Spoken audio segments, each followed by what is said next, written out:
umpisahan muna natin. Sabi ko nga ho sa inyo, dito sa ating channel, meron tayo ngayong 15 pag-uusapan mga bossing. At eto, unang-una muna natin, yung sa labas ng bansa. China, mga kababayan, alam naman ho natin na yung China na yan, wala pong humpay yan, no? Sa kakagawa ng mga fake news, kakagawa ng mga sarili nilang naratibo para magmuka na ang Pilipinas, so mga bossing, ang may mali sa sitwasyon dyan sa West Philippine Sea.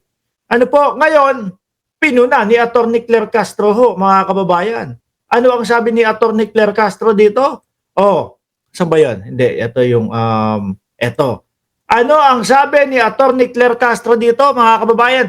We cannot stop China from making its own narrative, but they cannot also stop us from fighting for our rights based on law. Ayan po ang maganda, mga kababayan, sa ating gobyerno. Lalo na po, ayan, si Atty. Claire Castro. At yung mga kakamping, shout out doon sa mga kakamping. Ako po ay humahanga sa inyo kaysa po doon sa mga DDS. Bakit? Kasi nandyan na po si Ma'am Aba. Hindi, humahanga po ako sa mga kakamping kasi alam ko na kayo po talagang ang hangad ay para sa ikabubuti po ng ating bayan. Hindi po maagawan ng teritoryo, hindi po tayo manakawan ng teritoryo, hindi po pabayaan na makuha yung teritoryo ng ating bayan. Kaya ako, saludo ako doon sa mga kakamping. At kami naman din dito sa sumusuporta kay Pangulong Bongbong Marcos sa gobyerno ng Pilipinas, ayaw din natin ng ganon. Ano po? Pero ang nakikita ho natin sa mga DDS, mga duwag, mga takot. Eh, naku, ayan, eto na. Sabi sa inyo isinusuong tayo Sabi sa inyo, isinusuong tayo ni Bongbong Marcos sa giyera No? Dahil po, pumapalag ang ating bayan ngayon, hindi ho kagaya nung si tatay. Si tatay kasi, mga bossing, no? Naging chuchu, naging sunod-sunuran lang ho ng China. Meron pa hong nalalaman si tatay, mga kababayan, na sasakay ako ng jet ski papunta sa West Philippine Sea. Ayun, binuska sila ni Vice Ganda.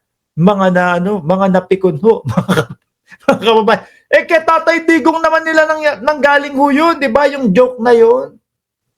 Oh, kay Tatay Digong naman nila galing yun, mga kababayan. Inulit lang ni Vice Ganda. Nainis naman sila. Meron pang mga nalalaman ho na kesyo, ay nako, ganito, natin si Vice Ganda. Persona non grata natin dito sa Davao. Baka sabihin ni Vice Ganda, bahala kayo sa buhay niyo kung yan yung trip ninyo. Di ba? Oh. Sabi, facts have repeatedly proven that the Philippines is the disruptor of peace. Tayo daw po yun ang gugulo at tayo daw po yung pinagmumulan ng gulo, lalo na daw po dyan sa West Philippine Sea o tinatawag nilang South China Sea, and a troublemaker. Tayo pa ho ngayon, mga kababayan. Siguro, kaya nasasabi nitong Xiang Xionggang, no? Kaya nasasabi ni Zhang Zhonggang, spokesperson ng Chinese Defense Ministry yun, baka dahil doon sa meron po tayong mga pangdepensa ng mga missile mga bossing. At madadagdagan pa nga ng BrahMos, no? Nagaling po sa India, mga kababayan. Kaya, pero halatang-halata mga DDS dito. Halatang-halata mga DDS dito, mga bossing. Na duwag ho. Meron pa naman ho silang senador na ang laging sinasabi, Andres daw sila. Andres Bonifacio daw. Andres Bonifacio daw. Pero kung makikita mo naman yung lakaran ng Andres Bonifacio yung senador, mga bossing, ay naku po, hindi po natin kaya yan.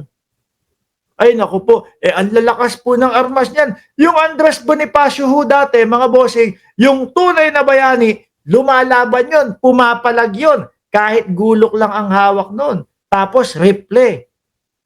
Yung sa kanyang kalaban. Di ba?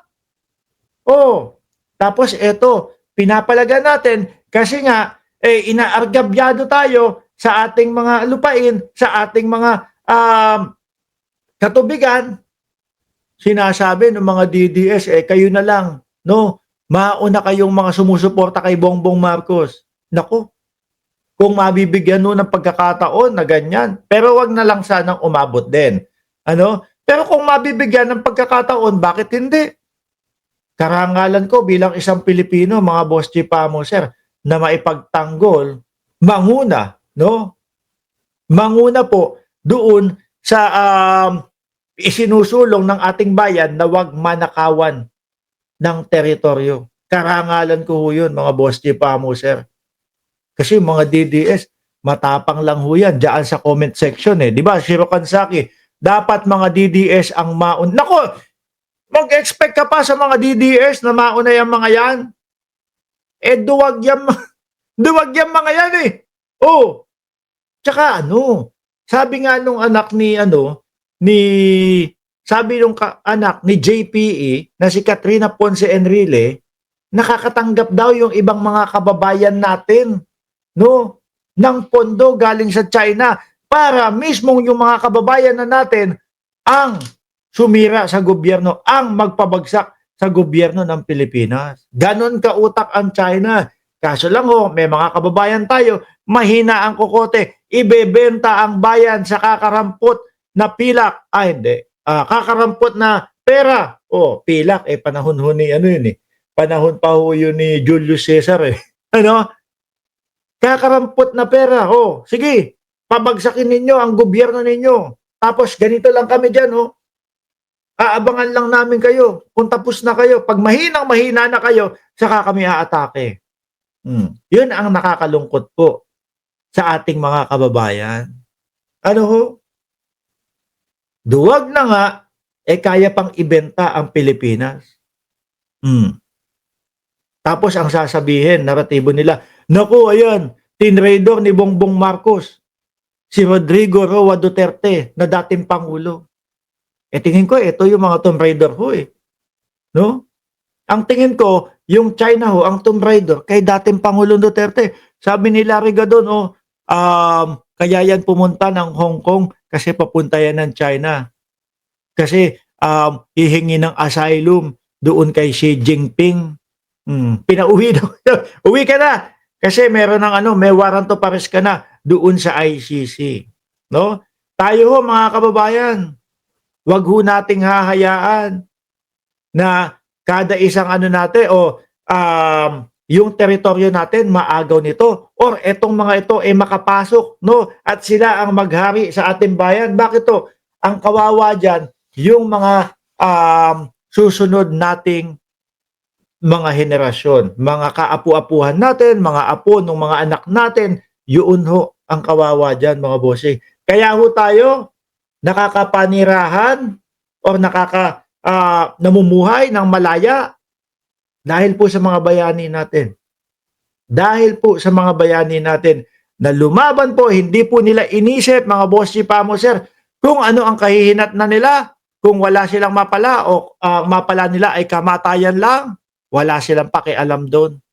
No, ang importante, wag agawin ang teritoryo natin. Wag tayong papayag doon para po doon sa susunod na henerasyon ng Pilipinas, mga bossing. Ngayon ho,